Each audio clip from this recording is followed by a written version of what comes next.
Welcome back.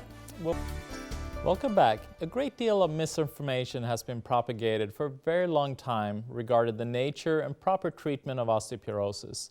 While osteoporotic bone is certainly very deficient in calcium, the administration of calcium does not resolve or improve this disease, not even a little.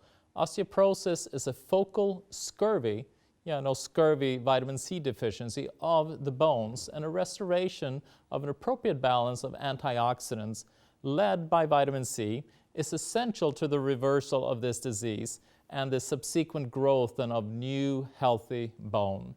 Appropriate mineral intake is also essential for the optimal function of these different antioxidants in the bone. So how does deficiency of antioxidants damage bone structure? Where antioxidants are severely deficient, there's always increased oxidative stress. And just as a fire might oxidize and burn the ignited wood, the increased oxidative stress in osteoporotic bones decomposes it and burns it over time. As well, chemically, both the wood and bones becomes oxidized. So to say that osteoporotic bone is a condition of calcium deficiency is really no different than saying that the remaining ash from burned wood is a condition of smoke deficiency.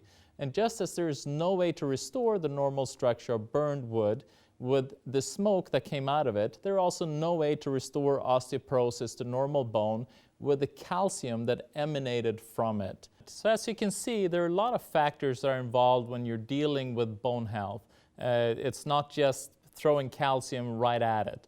You need to look at the hormonal factors, you need to look at also your digestive issues, I didn't cover that, also your pH balance. There's a lot of factors.